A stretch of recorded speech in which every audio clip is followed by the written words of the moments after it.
Hello friends, welcome to my YouTube channel. आपके अपने YouTube channel फिर से आपका बहुत बहुत स्वागत है। तो फ्रेंड्स, आज हम समझने वाले हैं सीटी और बीटी, यानी कि बीटी का अर्थ है ब्लीडिंग टाइम और सीटी का अर्थ है क्लॉटिंग टाइम। हम समझते हैं इसमें क्या अंतर है। तो फ्रेंड्स, हमारा सबसे पहला पॉइंट आता है बीटी यानी कि ब्लीडिंग टाइम। आइए हम समझते हैं।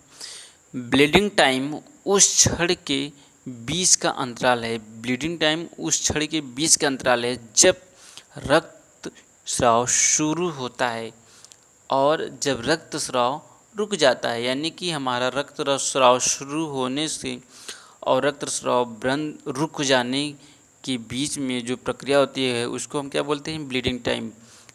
यानी खून बहना शुरू होने के बाद खून बहना रुकने तक जितना समय लगता है, इन दोनों के बीच में जितना टाइमिंग लगता है वो हमारा क्या कहलाता है, ब्लीडिंग टाइम। ओके फ्रेंड्स, आगे हम समझते हैं कि सीटी हमारा क्या होता है। तो सीटी क्लॉटिंग टाइम हमारा क्या होता है। क्लॉटिंग टाइम उस समय के बीच का अंतराल होता है जब रक्तस्राव शुरू होता है और वह क्षण जब फाइब्रिन थ्रेड लाइक स्ट्रक्चर पहली बार देखा जाता है, तो हमारा क्या होता है, क्लॉटिंग टाइम होता है। यानी कि रक्तस्राव शुरू होता है और लास्ट में हमारा एक ऐसा समय आता है जिसमें थ्रेड लाइक फाइब्रिन स्ट्रक्चर बनना चालू हो जाता है, तो हमारा क्या हो जाता है, क्लॉटिंग टाइम होता है। फाइब्रिन एक प्रोटीन होता है जो रक्त का थक्का बनाने में शामिल होता है। ओके फ्रेंड्स, इस तरह से हमारा बीटी और स्लीटी हो गया। आगे हम समझते हैं कुछ और। इसमें रक्तस्राव शुरू होने से लेकर खून का थक्का बनने की शुरुआत होने तक जितना समय लगता है उसे हम क्लॉटिंग टाइम बोलते हैं। ओके फ्रेंड्स, और हमारा ब्लीडिंग टाइम और क्लॉटिंग टाइम सेम नहीं होता, यानी एक जैसा नहीं होता। क्यों नहीं होता?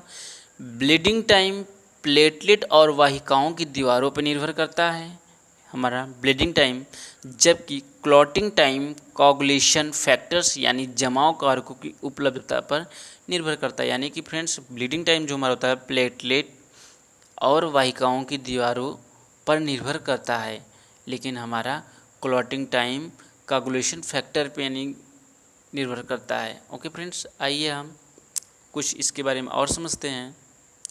यहाँ पे कह रहा है कि हीमोफीलिया जो एक आनुवंशिक बीमारी होती है, क्लॉटिंग टाइम लंबा हो जाता है। इसमें क्या होता है, क्लॉटिंग टाइम लंबा हो जाता है, जबकि ब्लीडिंग टाइम हमारा क्या होता है, नॉर्मल या सेम रहता है।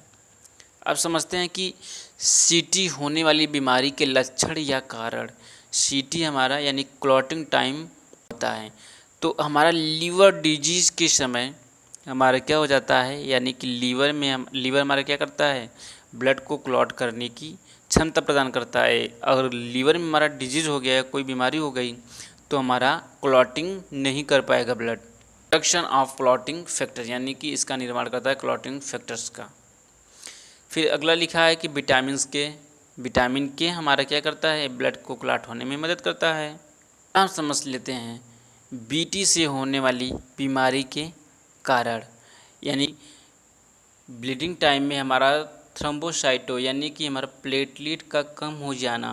प्लेटलेट हमारा क्या करता है, ब्लड को क्लॉट करने में मदद करता है, रोकने में मदद करता है। लेकिन जब हमारा प्लेटलेट की कमी हो जाती है तो प्रॉपर फैक्टर्स नहीं मिल पाते, जिसकी वजह से बहने लगता है।